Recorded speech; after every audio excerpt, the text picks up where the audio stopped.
parler des différentes boissons produites à partir de fruits.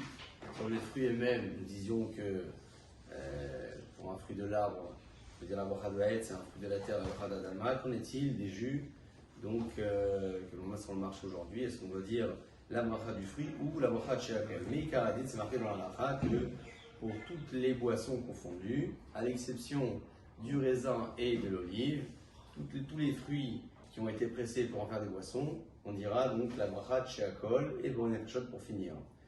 Pour le raisin, ce sera la bracha du Geffen, et pour l'olive, ce sera pas de bracha.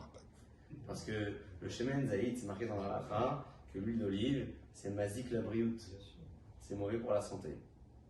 Ça a l'air d'être un peu surprenant avec toutes les vertus qui lui sont attribuées aujourd'hui. Il faut croire qu'à l'époque, comme aujourd'hui, la consommation d'huile d'olive avec d'autres aliments, du pain, des salades, peut être bénéfique, pouvait être bénéfique et peut l'être encore. Le consommer tel quel, la consommer telle quelle, c'est un peu différent. La halakha en tout cas considère qu'une personne qui prend une cuillère d'huile d'olive ou même un verre d'huile d'olive naturellement, donc sans aucun mélange et sans que ce soit un assaisonnement d'un aliment solide, ne dira pas de bracha dessus.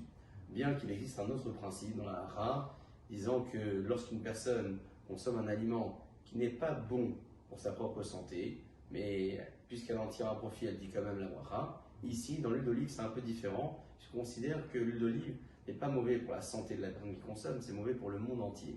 Donc ce n'est pas exclusif à la personne qui le consomme, c'est une définition qui concerne tout individu.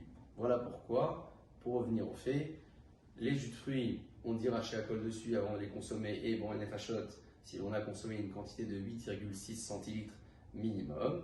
Et pour le jus de raisin, on dira la bracha du Geffen et la bracha de Ala Geffen après Geffen en finissant.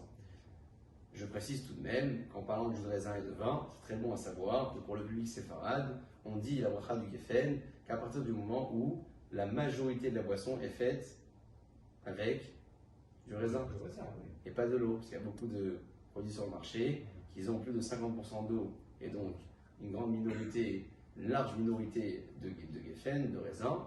Dans ce cas-là, pour les Sfaradim, on ne dira pas la bracha de Geffen, mais uniquement la bracha de Sheakol ou Chentiyu.